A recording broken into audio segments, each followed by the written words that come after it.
Hello, and thank you really for coming back for another episode.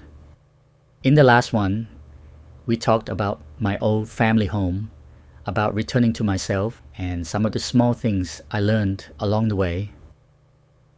Today, I want to take you to another side of this project, a side that took me a long time to understand. It is about the real world and the abstract world, two worlds that seem different, but actually, they exist together all the time. Let me start with the real world. These are the street photographs I've collected over the years, moments shaped by real light, real surroundings, things that happened only in that exact split second. They're those moments that simply click, what some people might call a decisive moment. People passing by without thinking, life moving as it always does. These images are the things we can actually hold on to. They're the world we share every day. But inside us, there is another world, a world of feelings, of memories, of dreams we don't really talk about, a world that cannot be explained in words, but we know it's there. Some memories change color, some fade, some stay sharp, almost like they just happened yesterday. This world is what I call the abstract world. While working on this series, I slowly began to see that these two worlds were never separate. They have always been layered on top of each other. We just don't always notice it. And honestly, it's something every human being experiences. The light falling on the street in the real photograph, and the light breaking into lines in the abstract image. Sometimes they're telling the same story, just in different languages. So I tried bringing the two worlds together in one piece.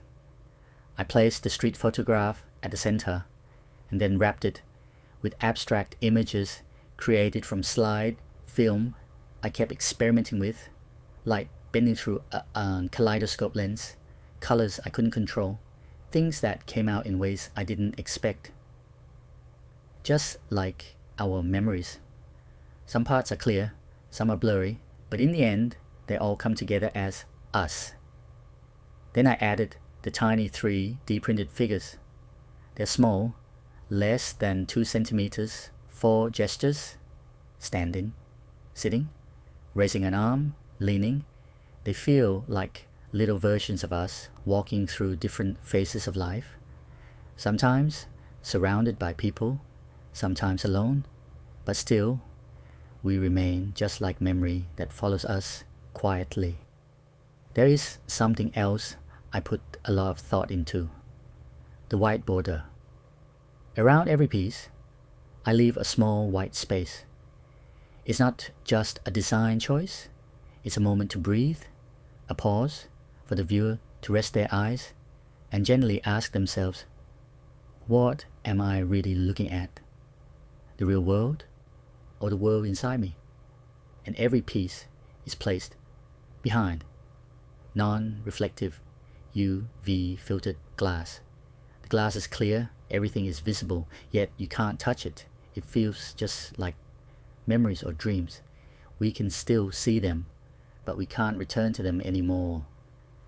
There's a tiny distance there, like an invitation to stop, to be still, and to look a little deeper. This series didn't begin with a big concept. It started with doing, with walking and taking photographs, with trying things one at a time, with rearranging, changing frames, adding color, adding figures. It was like slowly collecting pieces until everything finally came together in the last 3 months before the exhibition opened. And one day, when I looked back, I finally understood what I had been doing. It was an acceptance of impermanence. The meaning wasn't there at the beginning. It appeared slowly as I created, as things changed, as I allowed the work to become what it needed to be. Thank you so much for listening. In the next episode, we'll talk about loss and how some things disappear, but their meaning still stays with us.